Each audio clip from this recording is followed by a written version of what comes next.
Já? Boa noite. Bem-vindos ao webinar da Braskem, com o apoio da Nestlé Health Science. Esse é o nosso primeiro encontro de MTN Online. Hoje a gente vai conversar sobre nutrição do paciente crítico, a visão da equipe multidisciplinar de terapia nutricional. Eu sou Fátima Lago, sou fonoaudióloga do Comitê de Fonoaudiologia aqui da Braskem e também trabalho no Hospital de Transição aqui no Rio, que é o Hospital Place. Bom, a Nestlé e a Braskem me deram a honra de mediar esse webinar, onde a gente vai convidar aqui 3 profissionais incríveis. O Dr. Ricardo Borges, doutor é médico pela Faculdade de Medicina de Ribeirão Preto. Ele fez residência em nutrologia e em medicina intensiva pelo HC de Ribeirão Preto, mestrado em ciências médicas pelo Departamento de Cirurgia da Faculdade de Medicina de Ribeirão Preto, e ele é coordenador da MTN dos hospitais São Lucas, São Paulo e Hospital da Unimed. A gente também vai ter a nutricionista Mariana Leite. A Mariana é nutricionista da MTN do Hospital Novo Atibaia, pós-graduação em terapia nutricional parenteral e enteral pelo GANEP e é especialista pela Braskem. E a enfermeira Fernanda Ramires Totti, que ela é coordenadora técnica da MTN, do Hospital Samaritano, especialista em terapia nutricional também pela Braskem e membro do Comitê de Enfermagem da Braskem. Antes da gente começar, eu tenho uns recadinhos para dar. Esses encontros de MTN Online, eles são gratuitos para todos os acessos que são feitos ao vivo e com direito a certificado, que vai ser liberado nessa sexta-feira, dia 29, a partir das 3 horas no site da Braskem. E o site é www.braskem.org. E aí vocês vão procurar lá no campo certificado e na sequência digital e-mail.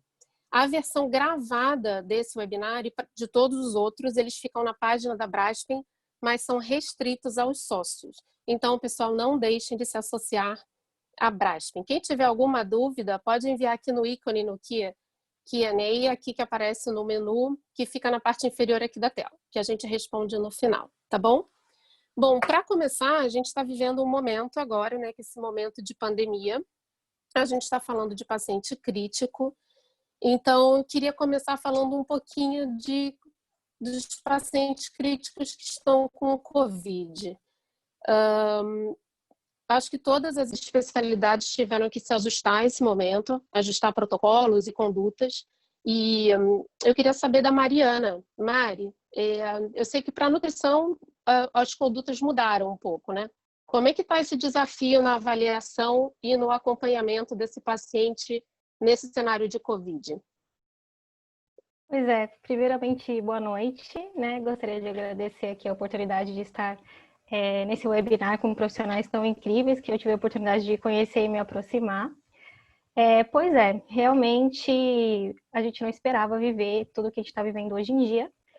E o cenário mudou sim, e nós nutricionistas tivemos muito apoio dos nossos conselhos, né? O CRN, a Braskem, lançaram notas da qual nos permitem atualmente não ter que avaliar o paciente pessoalmente. Então, o profissional nutricionista hoje, diante dessa pandemia, no local onde eu atuo, de acordo com as recomendações, nós não atuamos diretamente com esse paciente nas visitas beira-leito, tá? Então, nós adaptamos toda a estrutura da nossa equipe e também do hospital, né? Nós contamos com o apoio da diretoria e toda a comissão Covid que foi implantada para a gente conseguir fazer o contato telefônico e através de prontuário eletrônico. Nós hoje trabalhamos já com prontuário eletrônico há um bom tempo, então a gente conseguia as informações através de lá. Não é muito fácil ter que lidar com isso, né? Mas nós conseguimos manter o nosso protocolo de, pelo menos, triagem a cada 48 horas, a cada 48 horas não, inicialmente, né? A primeira triagem em 48 horas, a gente consegue triar ainda esse paciente assim, e o mais difícil para a gente é depois avaliar esse paciente, né? Não tem como eu avaliar ele sem eu ver, sem eu tocar. Então, eu acho que esse é o maior desafio atualmente. Tá. Mari, como fono, a gente tem enfrentado alguns desafios com relação à alimentação desses pacientes, né? Muitos têm uma fraqueza muscular importante, que não se recupera tão rápido. Então, enquanto fono, a gente precisa, às vezes, arrumar algumas estratégias alimentares para esses pacientes. Eles não conseguem fazer um volume pleno numa refeição, eles cansam, alguns desaturam, e aí eles têm uma baixa aceitação da dieta, muitos têm anosmia, né? E a gente precisa, às vezes, fracionar essa dieta. Então, levar várias vezes ao dia essa dieta. E muitas vezes essa dieta também é modificada, né? A gente vai para uma consistência única, uma consistência de purê, primeiro pelo cansaço, depois pela segurança. E aí a nutricionista não está ali para esse aporte com a gente, né? Como é que está isso dentro do seu hospital? No hospital onde eu trabalho, nós não tivemos muitos casos, assim, como foi na capital, pelo que a gente vê nas notícias, né? Mas Uhum. eu tenho a sorte, eu falo que eu tenho a sorte de trabalhar com uma equipe muito, muito redonda com relação a isso. Então, dos nossos pacientes que ficaram muito tempo na terapia intensiva, onde a gente observou, sim, essa fraqueza muscular, o tônus muscular desse paciente por ficar no tubo, ou mesmo pela dispneia que ele apresenta e a dificuldade dele comer, o risco de broncoaspirar, a fono que atuou com esse paciente, ela sempre conversava com o médico. Eu atualmente tenho dentro da minha equipe um médico que está atendendo esses pacientes com Covid dentro da terapia intensiva. Então, ou ela já conversava imediatamente com esse médico, ou ela já vinha para alguém da equipe e falava, olha, fulano de tal, eu preciso que está comendo bem ou não está comendo bem, o aporte dele está bom, a caloria, a proteína, elas entendem bastante disso e sempre nos perguntam se pode melhorar alguma coisa, não pode? Olha, esse paciente vai ser difícil de conseguir desmamar da sonda, será que está no aporte ou será que a gente já pode diminuir? Então, atualmente a gente está muito bem casado com a fono, então, assim, o que eu percebo delas é que, assim, o fato da gente não estar lá na beira-leito com elas, o paciente ele não tem ficado desassistido. Então, nós temos uma ligação muito boa com a fono. Tá. Fernanda, com relação a gente precisar tanto dos técnicos de enfermagem nessa oferta da dieta, você tem encontrado dificuldade quanto a isso lá no seu hospital?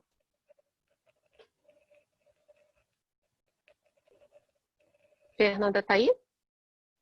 Tá sem o áudio dela, eu acho. Tá me escutando? Agora Oi, sim. Fê, agora tô. Queria desejar boa noite a todo mundo também, agradecer a Brasp e a Nestlé pelo convite e falar, como a Mari disse, né, acho que o foco aqui na capital foi muito grande desses pacientes, realmente mudou muito o nosso cenário, né, de assistência como um todo. A gente também aqui tomou algumas condutas, como a Mariana disse, dessas visitas mais restritas, realmente das visitas necessárias para não causar um maior impacto a todos os profissionais. E eu percebi que sim, a gente também teve problemas aqui, porque, como você disse, há uma perda muscular importante, os pacientes ficam realmente enfraquecidos, muitos têm dificuldade até em abrir o potinho para poder se alimentar. Então, eu acho que todo esse contexto teve que novamente ser reavaliado. E como são pacientes que demandam de muita assistência, acabou ficando muito pesado para a parte da enfermagem também na assistência, né?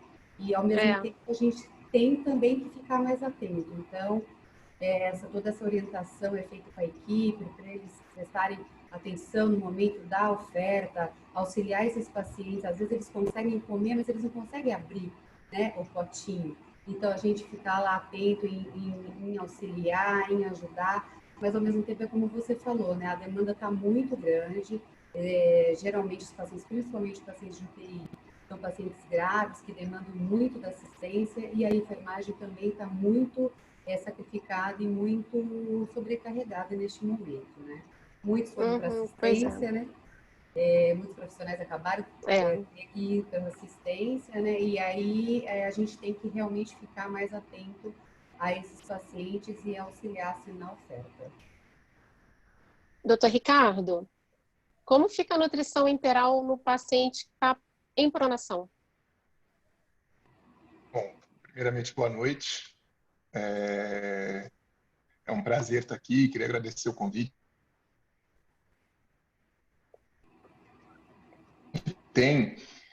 Vivendo a questão da prona até como uma medida inicial a gente faz a prona do paciente ainda quando ele está em ventilação espontânea. A gente tem visto uma resposta muito interessante desses pacientes. Mas, nesse caso, o paciente em ventilação espontânea, a gente não está, habitualmente, não estamos trabalhando com dieta enteral ainda. Quando a gente tem que evoluir esse paciente para a pronação, e ele está sob terapia nutricional, existe uma dúvida, às vezes uma insegurança, até uma discussão muito importante em relação ao que fazer quando nós estamos pensando em dieta enteral. A gente tem seguido os protocolos, a gente tem colocado como linha nossa de trabalho hoje não suspender a dieta enteral, tá? A gente faz uma progressão um pouco mais cuidadosa em relação a volumes. A gente não faz a nossa progressão habitual.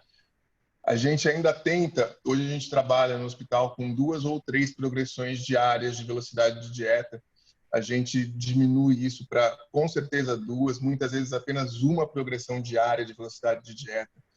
Todos esses pacientes têm uma profilaxia agressiva para vômitos e uma tentativa de acelerar o esvaziamento do esvaziamento gástrico. Então, a gente faz algumas medidas um pouco agressivas do ponto de vista de profilaxia, já que a gente não tem mais como elevar a cabeceira desse paciente. A gente toma um pouco mais de cuidado na progressão da nossa dieta, mas a gente não tem contraindicado a dieta enteral por conta da pronação do paciente. A gente realmente só é um pouco mais cuidadoso. A gente pode se dar esse luxo porque habitualmente são pacientes que chegam para a gente com um bom estado nutricional. Não são pacientes desnutridos, então a gente consegue ir um pouquinho mais devagar, sem que isso repercuta tanto no estado nutricional desse paciente, porque são pacientes que têm uma certa reserva para a gente trabalhar. Tá bem. Mariana, fazer o diagnóstico nutricional de um paciente crítico é um pouco mais complexo do que um paciente que está na enfermaria, por exemplo, né? Esse paciente não levanta, muitas vezes ele não se comunica. Como é que vocês fazem lá no seu hospital para triar e avaliar o paciente crítico? Que ferramenta vocês utilizam, Mariana? Então, pegando o gancho do que eu falei ali no COVID, né, sobre o COVID, o nosso protocolo atual, então, é triar esse paciente em até 48 horas da sua admissão, e aí classificar o risco nutricional dele. Atualmente eu uso a NRS 2002, tanto para os adultos quanto para os idosos. O perfil do hospital onde eu trabalho é um hospital de pacientes mais idosos, eu tenho uma média de idade alta, principalmente se for relacionado à terapia nutricional, que no caso é o que eu atuo atualmente, né? E depois disso vem a avaliação. Eu acho que a avaliação ela é que é mais difícil hoje de saber qual é a melhor avaliação do paciente crítico, né? O protocolo institucional que a gente tem é a avaliação subjetiva global. Ela tem sido considerada um bom instrumento preditivo para desnutrição, né, se bem aplicado, mas a gente sabe que são métodos subjetivos, né? Métodos, já tentei inicialmente fazer antropometria e outras coisas, mas o paciente crítico, por conta desses empecilhos que você comentou, realmente definir o estado nutricional dele com essas medidas é muito difícil. Eu não tenho no meu hospital hoje, por exemplo, ultrassom de quadríceps, outras coisas que eu pudesse medir massa muscular, né? E tudo isso demanda custos. Eu trabalho no hospital particular e a gente sabe que esses outros instrumentos acaba sendo mais difícil da gente conseguir adquirir e utilizar. Uma coisa que a gente acaba fazendo nos pacientes críticos, quando eles chegam, é a dinamometria. A gente alinhou isso com a equipe de fisioterapia, a gente chamou uma fisioterapeuta para a nossa equipe no ano passado, e ela faz a força de preensão palmar nesses pacientes para a gente medir força. Se a gente quer dar uma terapia mais agressiva, pensando em oferta proteica, será que esse paciente está evoluindo bem? Então, a gente começou a aplicar dinamometria nesses pacientes para a gente avaliar como ele chegou, como ele saiu da terapia intensiva e como a gente devolveu ele para a rotina dele na alta. Tá. Mari, pelas diretrizes de terapia nutricional no paciente crítico, a calorimetria indireta é um método padrão ouro, né, para avaliar o gasto energético. Mas não é a realidade da maioria dos hospitais. Como vocês avaliam o gasto energético de repouso no paciente crítico? Pois é. Seria um cenário perfeito falar que eu uso calorimetria indireta. Se alguém aí tiver experiência, seria interessante, né, comentar. Porém, a realidade da maioria do pessoal que está aqui, deve estar assistindo, é não ter a calorimetria. Mas ter a calorimetria também requer... Ela tem as suas especificidades para aplicação também, né? Então, não é tão simples assim aplicar a calorimetria. E, atualmente, a gente observa que tanto a hipoalimentação quanto a hiperalimentação no paciente crítico pode levar a desfechos mais graves, então tem que tomar muito cuidado. O que os estudos mostram é que o que mais se aproxima do cálculo da calorimetria indireta são a regra de bolso, né? Cálculos preditivos que a gente fala. E atualmente eu utilizo a regra de bolso, onde calcula para o paciente crítico na fase inicial de 15 a 20 calorias por quilo e depois numa fase de recuperação de 25 a 30 calorias por quilo. Atualmente é isso que eu acabo utilizando nesses pacientes. Tá. Doutor Ricardo, quando a gente tem um paciente renal em tratamento conservador, como é que fica a oferta de proteína nesse paciente? A gente tem alguns desafios aí em terapia nutricional ainda, eu acho que esse é um deles. A gente tem a definição hoje de oferta proteica para o paciente crítico, ainda as sociedades colocando aí alguma coisa entre 1,6, 1,8, 2 gramas, isso variando um pouco. A gente já chegou nos 2 gramas meio que como consenso, agora parece que está diminuindo um pouquinho. Nos pacientes renais crônicos em tratamento conservador, isso fica um pouco mais complicado. A gente, hoje, no nosso serviço, nós estamos trabalhando com uma oferta de 1 grama inicial, né, tentando chegar aí com 1 grama por quilo de peso, e daí nós vamos progredindo isso conforme a tolerância do paciente. Então, a gente vai acompanhando a parte de escórias nitrogenadas desse paciente, vamos fazendo um aumento dessa oferta proteica, 1,1, 1,2, 1,3, até a hora que a gente percebe que existe um desequilíbrio. E aí é tentativa e erro. A hora que o desequilíbrio acontece, a gente dá um passinho para trás e sustenta esse paciente com esse um passo para trás. Na prática, a gente tem visto esse desequilíbrio acontecer com alguma coisa entre 1,3 e 1,5 gramas por quilo de peso. Então, a gente consegue sustentar esse paciente em média com 1,3 gramas por quilo de peso de proteína, sem que isso cause alterações aí na parte de função renal. Tá. E o uso do Propofol? Quando vocês realizam o cálculo de oferta calórica, vocês consideram a caloria do Propofol? O Propofol é um sedativo complexo, né? Na realidade, sim. Habitualmente, nos serviços que eu trabalho, a gente usa muito pouco Propofol como sedativo contínuo. A gente usa o Propofol em alguns procedimentos. Vou fazer uma traqueostomia, vamos fazer sedação com Propofol, com um paciente que já está consciente. Então, a gente usa muito pouco ele como um sedativo contínuo. Nesses casos de infusão em bolos, que você usa um volume pequeno, a gente não leva ele em consideração na oferta calórica. Você vai usar aí 10 ml, isso são 1 grama de lipídio, não precisa nem pensar nisso. Quando a gente usa o Propofol como sedativo contínuo, de infusão contínua, aí nós estamos falando em volumes bem maiores ao longo do dia. Nós estamos falando aí muitas vezes de 400 ml de infusão em 24 horas. Lembrando que o Propofol é um sedativo numa solução de lipídios, como a gente coloca na parenteral. É uma solução de lipídios a 10%. Então, se eu estou colocando 400 ml dia de Propofol, eu estou colocando 40 gramas de lipídio dia nesse paciente. Nós estamos falando em 360 calorias. 360 calorias não é algo desprezível num paciente que tem um cálculo, de repente, de 1.500, 1.600. Então, a gente leva em consideração, sim, as calorias do Propofol quando nós estamos usando ele em infusão contínua, quando a gente tem volumes mais elevados de infusão de Propofol. Tá bom. Uma outra pergunta, doutor Ricardo, que chegou aqui é a via preferencial em pacientes críticos, nutrição enteral ou parenteral? E qual deve ser o posicionamento da sonda, gástrico ou pós-pilórico? A via preferencial sempre vai ser a via mais fisiológica, né? Então, eu acho que isso daí a gente fica bem tranquilo em definir, olha, a via enteral, quando possível, é a via preferencial para ser usada. Esse quando possível, às vezes me incomoda um pouco, porque às vezes a gente percebe que as pessoas ficam protelando a indicação da parenteral, porque, não, mas o paciente está conseguindo, está progredindo, mas não se atentam ao fato de que não está tendo uma terapia nutricional num volume correto. Então, isso muitas vezes acaba adiando a terapia nutricional desse paciente e o paciente acaba evoluindo com um quadro de desnutrição intra-hospitalar. Então, assim, a via preferencial, sem dúvida nenhuma, a via entérica. Mas a gente não pode simplesmente apagar da nossa cabeça que a parenteral está ali para muitas vezes associar e trabalhar com isso.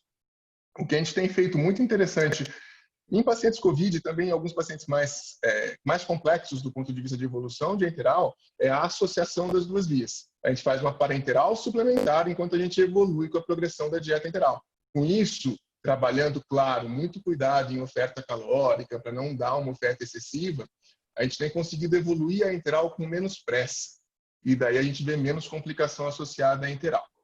Em relação ao posicionamento da sonda, hoje a gente também segue as diretrizes mais globais, a gente deixa a sonda em posição gástrica mesmo.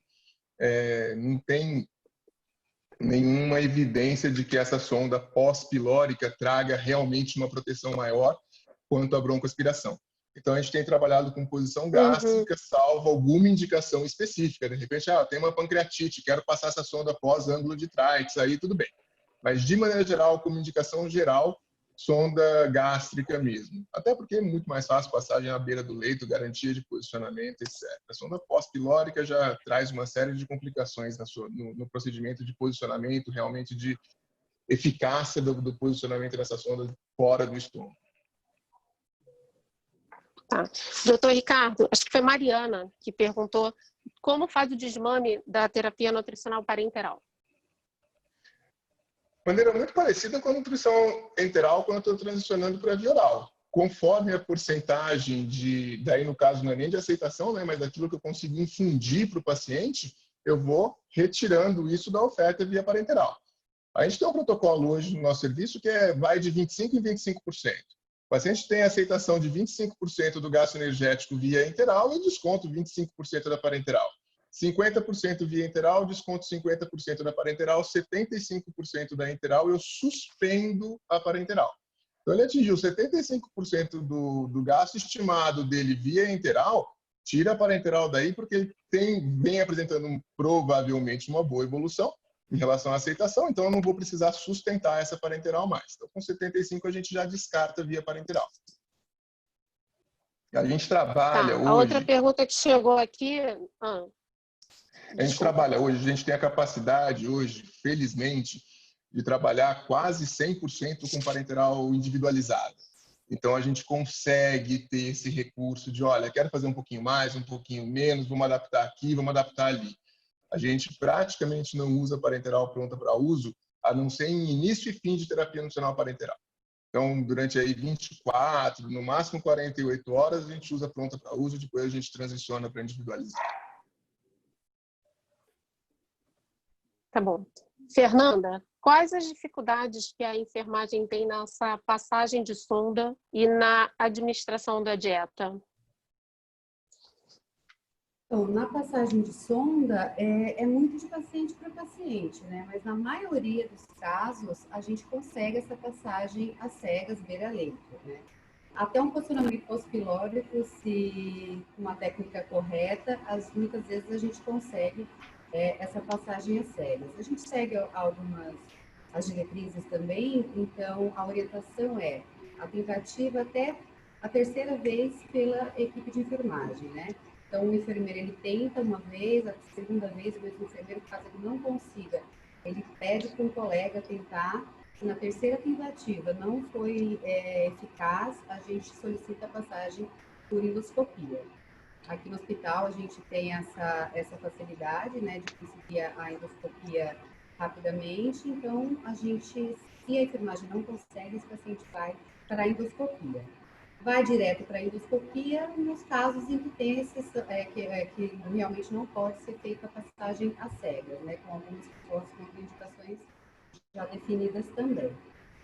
Em relação à administração da dieta, aqui a gente tem um protocolo muito bem estabelecido, né, o paciente recebe dieta 24 horas, a gente não pausa a dieta para procedimentos desnecessários, né, a não ser que realmente precise do jejum.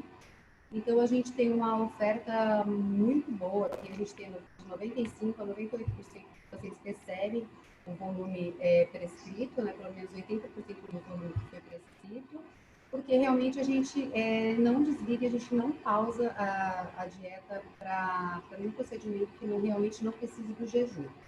Então, as nossas dificuldades hoje geralmente ficam em torno dos pacientes que apresentam alguma intolerância gastrointestinal, principalmente diarreia, né? Que às vezes não o nutrólogo, né, mas os médicos, os responsáveis pelo paciente, acabam pedindo para diminuir a dieta, relacionando sempre a diarreia à dieta. Então, a gente tem que fazer Interal.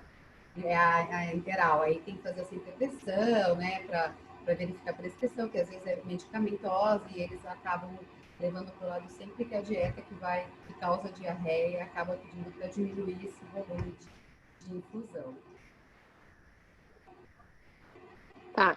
Eles estão perguntando aqui quais são os motivos que vocês pausam a dieta. O que faz vocês pausarem a dieta? Então, no caso, se o paciente tiver algum procedimento que precisa de jejum, a gente pausa a dieta. Para procedimentos, banho, fisioterapia, caminhada, esses procedimentos a gente aqui não pausa realmente a dieta. Não para. Assim, não pausa, a gente não pausa.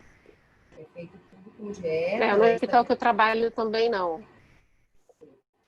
Pausa. A gente também, a gente tem um protocolo de gastroparesia aqui no hospital, então, quando o paciente apresenta algum sinal de intolerância, que é ou ele refere dor, ou a gente percebe uma distensão abdominal, náusea, ou se o paciente vomita, aí a gente inicia um protocolo de gastroparesia, que a gente chama. Neste caso, a gente verifica o resíduo, se o paciente tiver algum desses sinais e sintomas, a gente verifica o resíduo e inicia, então, esse protocolo de gastroparesia para esse paciente específico. Fora isso, a gente também não faz a verificação de resíduo como rotina. Tudo bem. Uma pergunta aqui foi quanto tempo para a dieta se o paciente for fazer uma traqueostomia? A gente para 6 horas. 6 horas. 6 horas no tá mínimo. Bom. Foi o que a gente conseguiu, eram 8. A gente conseguiu diminuir para... Pode, deve, doutor Ricardo. Pode, lógico. Nós estamos numa briga ferrenha para não parar a dieta para traqueostomia, tá? Já tem diversos trabalhos mostrando que você pode fazer a traqueostomia com segurança sem pausar a dieta. E nós estamos brigando. Eu acho que, não sei no seu serviço, no meu nós não conseguimos, tá? Nós, infelizmente, não tivemos aderência das equipes de cirurgia, mas nós conseguimos reduzir para 4 horas já. Já é melhor do que as 6, nem falar nas 8 ou 12. Não, eu ia falar que a gente tem algumas equipes, a gente tem uma equipe especial que ela aceita as 4 horas, né, e não as 6. Mas, dependendo da equipe, infelizmente, o máximo que a gente conseguiu reduzir, algumas equipes foram para 6 horas. Mas a gente tem, graças a Deus, a maioria dos nossos procedimentos são por essa equipe que aceita são as 4 horas. É o mínimo que a gente conseguiu hoje. Ainda não conseguimos dizer que não desliga a dieta, isso a gente não conseguiu. Também não consegui, mas estou brigando. A gente briga. Eu agora queria conversar aqui com a Mariana.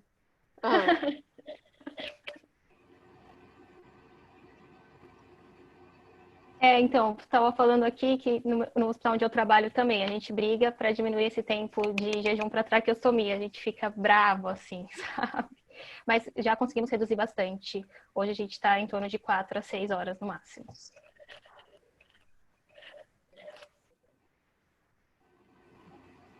Mariana, agora que a dobradinha Nutrifono. Quando a gente pensa em desmame da sonda naso para via oral, a gente tem algumas coisas aí para levar em consideração, né? Na minha prática, a gente tenta seguir aquele protocolo que a gente encontra na literatura de igual ou superior a 75% das necessidades diárias em todas as etapas. Nem sempre a gente consegue, mas a gente tenta preconizar isso. Cada serviço tem o seu protocolo, né? Como é no seu serviço? Vocês também, lá a gente coloca uma folhinha de ingestão de via oral, a copeira que marca, à medida que ela tira a alimentação. Mas você também segue esse protocolo de igual ou superior a 75%? Então, isso é muito difícil, esse 75%, vou ser bem sincera. Nós trabalhamos com uma margem um pouquinho menor. Nós trabalhamos em torno de 65, 70, né? E também no serviço onde eu trabalho, também vai a ficha com os pratinhos, onde a copeira sinaliza no momento que ela vai retirar essa bandeja do quarto do paciente, ela sinaliza quanto ele conseguiu consumir, né? E aí a nutricionista faz toda uma análise dessa aceitação e tudo mais. E aí, no desmame da sonda, eu tenho muito ajuda das fonos também, com relação à consistência, como está desenvolvendo esse paciente do ponto de vista dela, porque eu preciso estar segura para poder tirar essa sonda. Então, quem me dá toda a segurança é a fono. Olha, está indo super bem, consegui evoluir consistência, mas eu preciso dar volume. Vocês podem começar a reduzir a dieta? E aí, ela orientando a gente que esse paciente... Claro, quando eu faço a minha visita, eu também pergunto, olha, conseguiu comer bem hoje? Ficou bem? Né? Eu pergunto para as fisioterapeutas também que atendem esse paciente se ele não apresentou piora do padrão respiratório, alguma coisa nesse sentido. E se esse paciente está indo bem, a gente programa em torno de mais 3 ou 4 dias, se ele tiver com uma boa aceitação da via oral, a retirada da sonda nasointeral. Tá. Aqui o pessoal está dizendo que nem sempre é fácil, né, na prática hospitalar, a copeira marcar. Eu acho que a gente precisa tentar. Primeiro, a gente teve muito sucesso com isso lá no hospital, porque a gente se surpreendeu. Elas se sentiram fazendo parte do processo, né? Então, hoje elas fazem parte desse processo de desmame. É a fono, é a copeira, é a nutri. Então, a gente conseguiu valorizar o trabalho delas e elas se sentindo fazendo parte, não simplesmente indo lá e tirando, colocando numa bandeja, né? Isso é ponto 1 que a gente se surpreendeu. O segundo ponto é que o que é comer bem? Então, quando você pergunta para o cuidador, sobrou, comeu bem, o que é bem? A gente precisa mensurar isso de alguma forma, né? Então, tem até essa ficha no site da Braskem de ingesta por via oral, que você tem lá 50%, 75%, nada. E é interessante a copeira marcar, porque às vezes o cuidador sabota a gente, né? Sabota. Então, para a gente deu muito certo.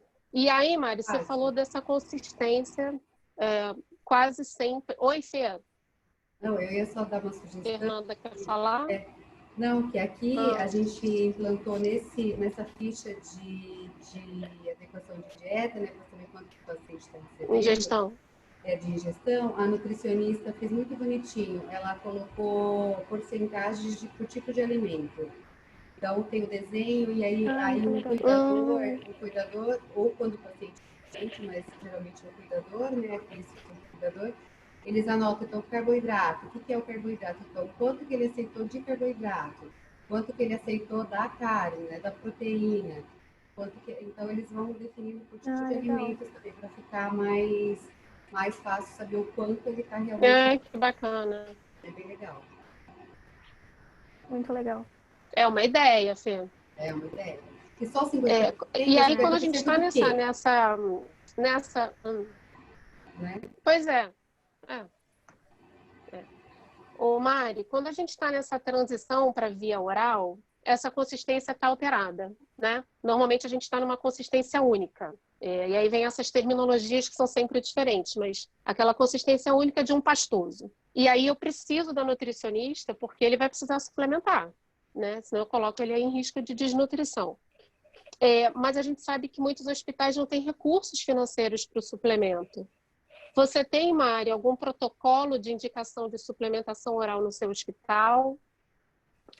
Sim, nós trabalhamos bastante com esse protocolo.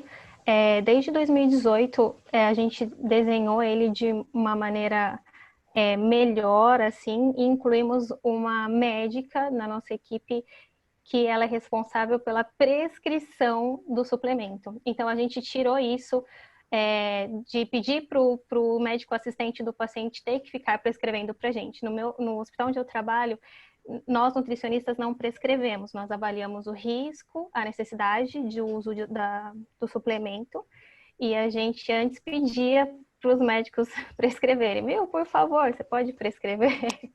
Atualmente, não. Nós conseguimos melhorar isso. Então, meu protocolo, ele segue pacientes com risco nutricional e baixa ingesta alimentar, ou pacientes idosos, que às vezes já tem uma disfagia, acaba consumindo uma consistência pastoso ou liquidificado, que da parte proteica é muito baixa, muitas vezes dentro da qualidade dessa refeição, né, das refeições, com essa consistência, eles são indicados à suplementação. E aí a nutricionista que visita esse paciente, ela monta uma planilha diariamente, onde o paciente que ela visitou, por que ele precisa da suplementação, e a médica vai até esse leito, ela conversa de novo com o paciente, tira mais informações, porque às vezes o paciente não fala todas as informações para mim, às vezes ele fala um pouco para a nutri, fala um pouco para o enfermeiro, mas fala às vezes muito mais para o médico, às vezes o paciente ele é mais aberto para o médico, e aí ela colhe essas informações e prescreve o suplemento para o paciente. Então, hoje o nosso protocolo tem funcionado dessa maneira e funciona super bem. Uma coisa que a gente fez, até mesmo para engajar toda a equipe, foi um treinamento com suplementação. Então, porque hoje o profissional da enfermagem é quem entrega esse suplemento para o paciente, né? Então, a gente fez todo um treinamento onde eles degustaram os suplementos que a gente utiliza no nosso hospital e fizemos um treinamento de realidade virtual. Então, eles puderam se colocar do paciente, então isso engajou bastante a equipe e também a fisioterapia também nos ajuda nesse sentido. Isso que eu ia dizer. Como a gente já trocou umas figurinhas, né? Isso a gente tem em comum, depois você pode comentar aí como funciona lá. Então, nos nossos pacientes, principalmente os idosos, que a gente sabe que podem evoluir com uma sarcopenia devido ao tempo de internação, os nossos suplementos são ofertados depois da fisioterapia. Então, a fisioterapia atua, avisa o pessoal da enfermagem, olha, eu já atuei com esse paciente, se quiser ofertar o suplemento dele, ele sabe que vai tomar. E melhorou até a aceitação, porque todo mundo acha que fazer um exercício, depois toma um whey, um shake, alguma coisa, faz bem, né? Então, no lúdico, isso também melhorou para a aceitação do suplemento nos pacientes. Então, foi muito bom isso e tem seguido assim o nosso protocolo. Lá no hospital que eu trabalho, esse suplemento ia para o quarto, né? E aí ficava ali e o cuidador que ofertava para o paciente ou o técnico de enfermagem. A gente passou, o fisioterapeuta oferece depois que acaba a fisioterapia. Então, a gente linkou o suplemento à fisioterapia. Então, não tem muita negociação, né? O paciente já entende que terminou a fisioterapia. É quase que o suplemento faz parte da fisioterapia, né? E aí melhorou quase que 100% a aceitação, e é uma ideia. Eu estou vendo aqui embaixo vários comentários assim, eu trabalho em hospital público, a copeira não tem como fazer isso, e aí de repente o fisioterapeuta não tem como fazer isso. Eu sugiro que a gente tente, né? Porque às vezes a gente se surpreende de verdade, né? E hoje, fonoaudiólogo trabalhando com disfagia, a gente tem trabalhado muito junto com a fisioterapia, porque é inadmissível eu trabalhar disfagia pensando só em musculatura envolvida na deglutição. Eu preciso desse paciente funcionante como um todo. Então, o que eu posso ajudar a fisio, o que a fisio pode me ajudar? Então, isso tem dado muito certo. Mari, estão perguntando aqui de prescrição de espessante. Fono pode prescrever, nutricionista pode prescrever, né? A gente tem até um parecer que foi feito pelos comitês de fono e de nutrição, foi na Braspin, acho que está no site.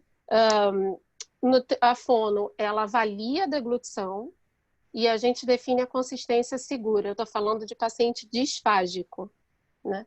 E aí a nutricionista, dentro dessa consistência de segurança estabelecida pela fono, ela estabelece todo o valor calórico, proteico que ele tem que comer diante disso.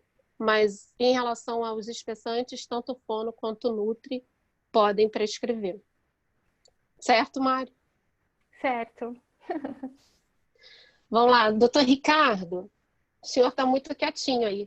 A terapia ouvindo e gastroenteral absorvendo. ela pode ser utilizada com o uso de droga vasoativa? Isso é uma coisa que tem sido colocado, sido questionado. O que a gente tem que entender é que a presença de droga vasoativa não contraindica o uso de nutrição enteral ou parenteral, não contraindica a terapia nutricional. Quem contraindica a terapia nutricional é a instabilidade hemodinâmica. Instabilidade hemodinâmica não quer dizer que o paciente está sem drogas, quer dizer que a sua condição hemodinâmica tem se mantido razoavelmente estável sem que eu tenha que fazer grandes variações nas doses das drogas vasopressoras que ele está usando. Então, deixando isso bem claro, quem contraindica a terapia nutricional é a instabilidade hemodinâmica e não a presença de drogas vasopressoras. Então, sim, já tem vários trabalhos demonstrando isso. É seguro a inclusão de nutrição enteral e também a administração de parenteral, mesmo no paciente que venha usando drogas vasopressoras. O que não é adequado é iniciar essa terapia nutricional naquele paciente que ainda não passou pelo processo completo de estabilização hemodinâmica. Se a gente for pensar nas fases de resposta metabólica à injúria, se a gente for lembrar disso, a gente lembra que o paciente que está instável é porque está ainda naquela fase hipometabólica, com disfunções hormonais que vão levar a um estado de hiperglicemia e de incapacidade de utilizar aquele nutriente que está sendo afetado. Então, não faz muito sentido você tentar fazer uma oferta nutricional nesse momento. Eu acho que talvez o que gere muita discussão ainda é, ótimo, eu tenho um paciente que está estável, eu estou dando dieta e, de repente, ele instabilizou. Essa eu acho que é a grande discussão. O que fazer com a terapia nutricional nesse momento? Tem as duas linhas que falam em que você deve suspender a terapia nutricional e tem a linha que fala que não, que você continua com terapia nutricional. Lembrando que o paciente que está tendo uma evolução no seu uso de drogas, ou seja, aumentando doses, ele muito provavelmente vai ter mais complicações associadas à terapia nutricional.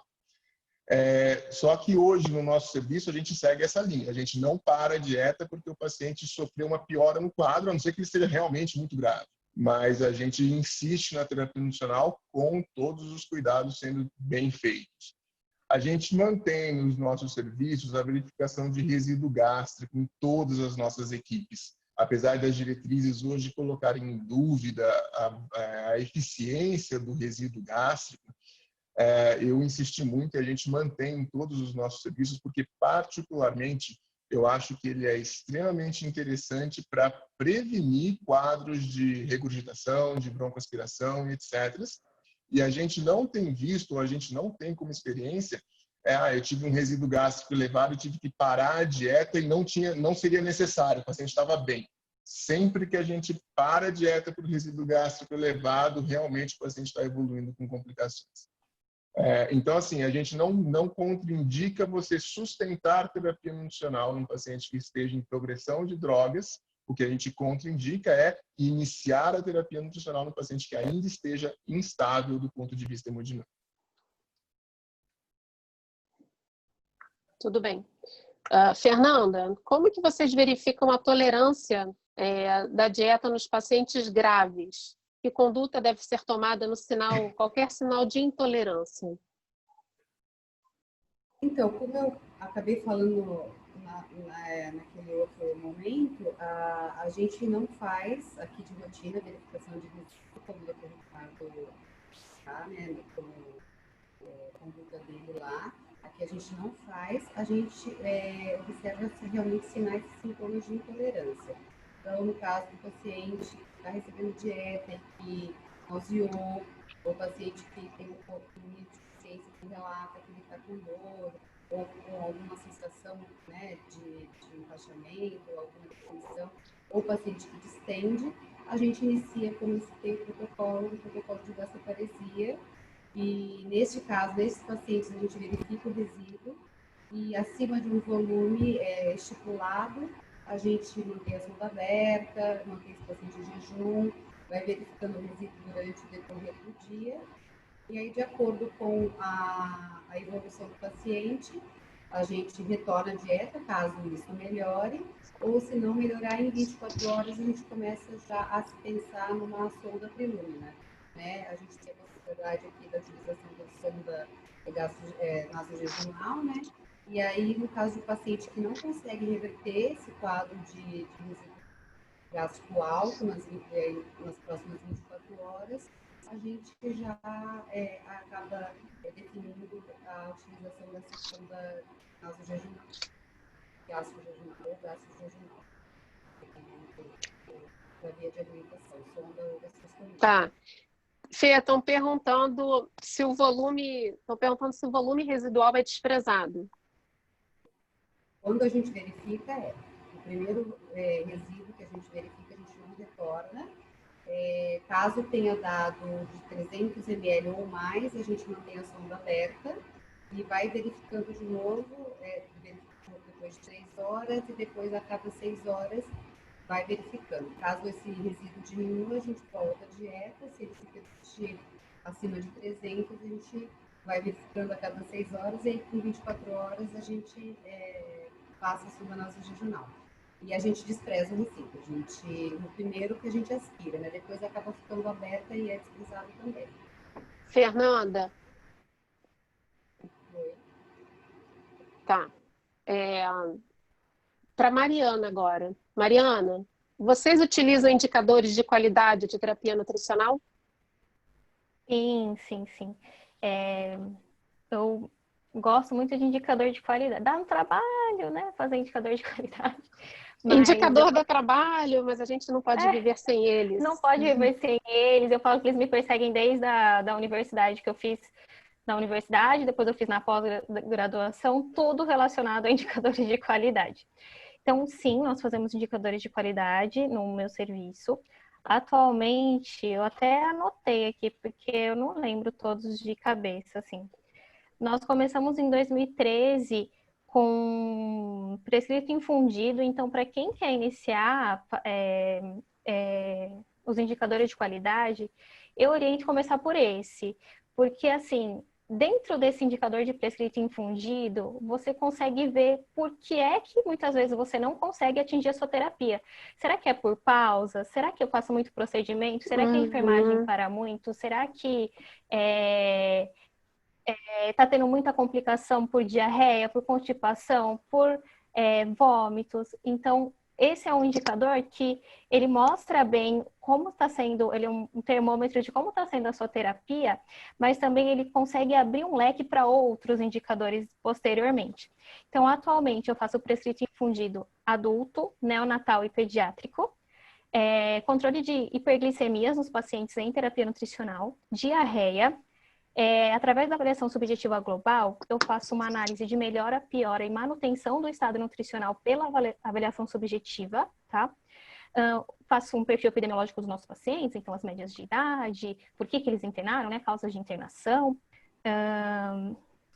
Meta calórica e proteica, esse foi o mais difícil de como fazer e depois o que melhorar, né? Como melhorar esses indicadores, porque uma coisa está prescrito bonitinho, a outra coisa é se o paciente receber. Eu falo que a gente, nosso protocolo, por exemplo, proteico, a gente trabalha de 1.2 a 1.5, mas a gente deixa 1.2, assim, no nosso protocolo, mirando no 1.5, só que quando a gente vai fechar esse indicador de meta proteica, tá batendo mais com 1.2 do que no 1.5. Então, a gente mira em um para acabar acertando o outro, porque é muito difícil quando a gente começa a ver na prática clínica o que é recomendado e o que a gente consegue fazer na prática. Então, é um desafio.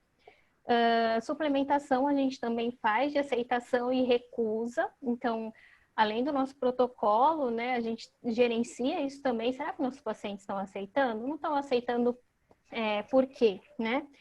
E só esses. Não sei se o pessoal quer comentar se trabalham com alguns protocolos diferentes do que eu faço, né?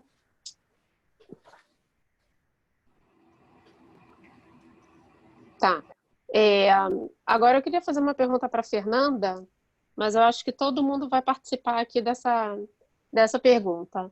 Fernanda, Que estratégias que vocês usam para prevenção de lesão por pressão? Tem algum protocolo específico na sua instituição?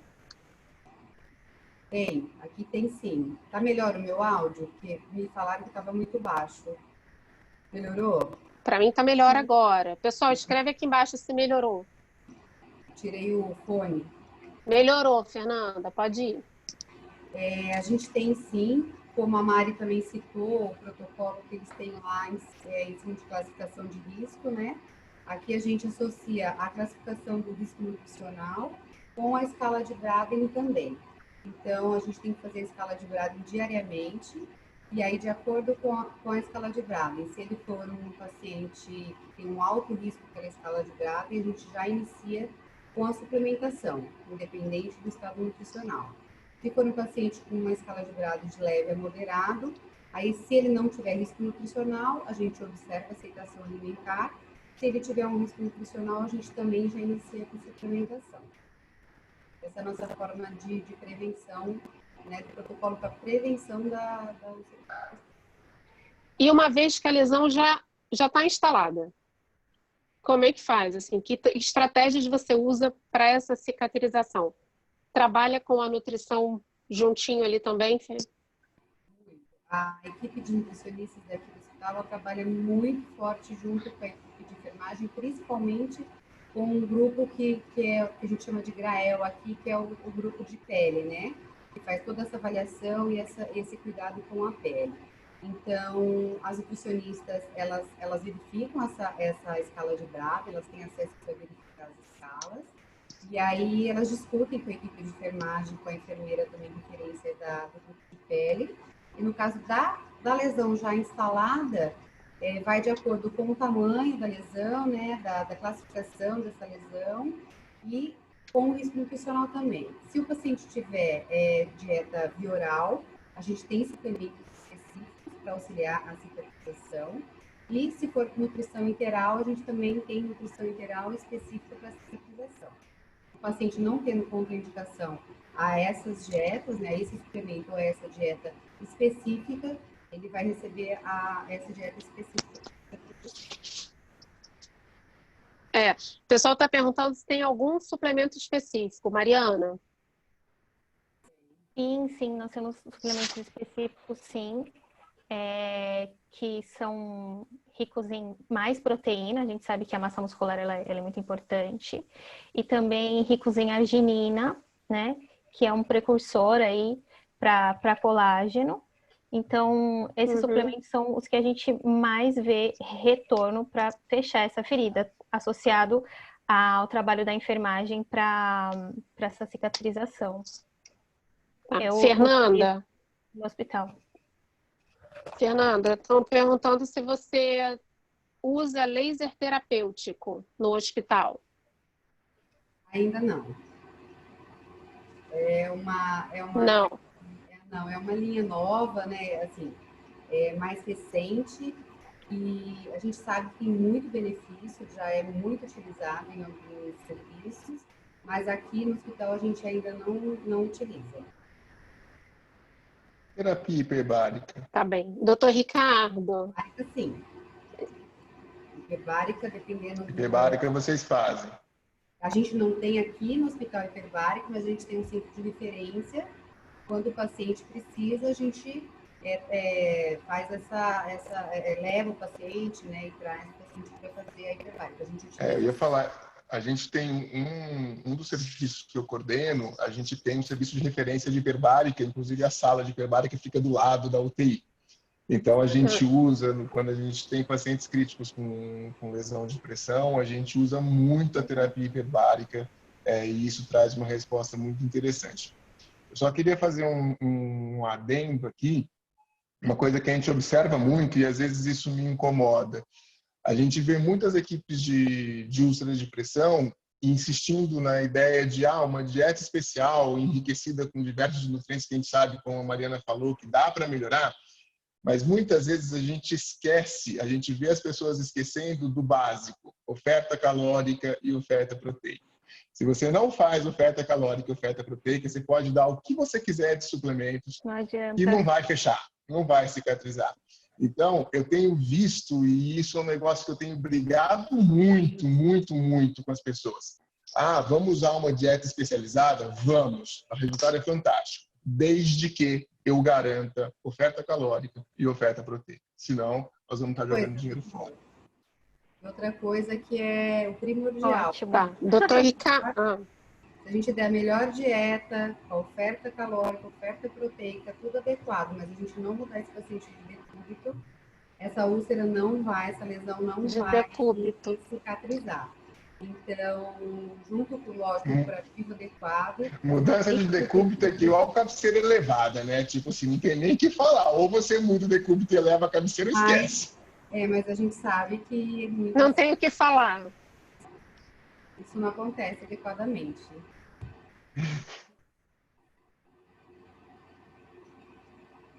Tá. Doutor Ricardo, tem várias pessoas aqui perguntando sobre o uso da arginina no paciente crítico.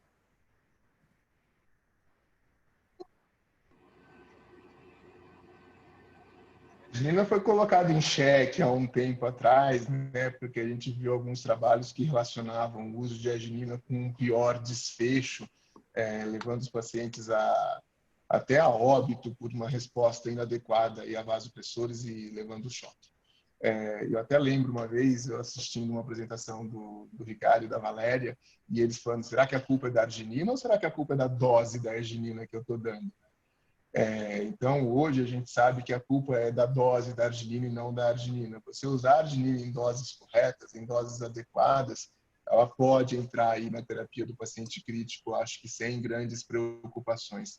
É tudo, sabe disso, né? A diferença entre o remédio e o veneno, muitas vezes, é só a questão da dose. A dose. Eu acho que o que aconteceu com a arginina foi muito isso. A dose usada naqueles trials que mostravam uma evolução, um desfecho ruim, era uma dose bem além daquilo que a gente recomenda hoje para o paciente crítico. Eu acho que a gente tem segurança, assim, de usar. Não tem essa preocupação toda. Não é que não tenha a preocupação, claro. Mas eu acho que nas doses que a gente consegue hoje de arginina dentro das dietas especializadas, a gente tem segurança para usar. Tá, Jair. A gente está terminando. E eu queria só falar, a gente passou meio que correndo aqui com relação aos espessantes, né, Mariana? E aí, enquanto fono, eu queria só pontuar algumas coisas que eu acho muito importante. Uma vez que eu estou aqui com uma equipe multi na minha frente. Espessante, ele é prescrito pela fono de acordo com a avaliação da deglutição, com a fisiologia desse paciente, né? Então, não existe consistência de segurança, bota todo mundo no pastoso que dá certo, porque não é assim. Se eu tiver um paciente que está desnutrido, sarcopênico, que não tem uma pressão de língua suficiente, quanto mais espesso, mais difícil, ele vai gerar resíduo. Orofaríngeo, ele vai broncoaspirar ao longo do dia. Então, são vários fatores que a gente precisa entender antes de prescrever uma consistência. Por isso que no paciente disfágico é a fono quem prescreve. Os espessantes são diferentes, tem espessante de amido e de goma. Cada um tem suas particularidades, mas a gente sabe que o de goma ele é infinitamente superior ao de amido. Então, também tem que ter critério para prescrever o espessante. Então, não é qualquer consistência para todo mundo, os espessantes também não é qualquer espessante para todo mundo. Tá? Era só isso que eu queria colocar. Alguém tem alguma colocação? Que a gente está com tempo? Não? Tudo bem? Eu queria só ressaltar uma coisa que quando eu falei da triagem no paciente crítico, eu vi que um pessoal colocou aqui sobre o NutrixScore. Já utilizei o NutrixScore, pessoal, conheço a ferramenta, mas deixamos de utilizar, tá bom? Então, não é uma ferramenta que é desconhecida. Nós tentamos aplicar, mas preferimos continuar com a NRS até o momento. Tá bom. Então, a gente pode começar a se despedir, né? Foi uma delícia aqui aprender com vocês como é a realidade de cada hospital. Sugiro que a gente tente colocar em prática, né? Partir sempre do ponto que não vai dar, não é o ideal, a gente precisa insistir e persistir. Eu quero agradecer a Nestlé, né, por essa parceria e agradecer também a Braskem e o site da Braskem, braskem.org. Entrem, se associem, porque os nossos conteúdos são incríveis e a gente espera vocês aí no próximo webinar. Tchau, pessoal!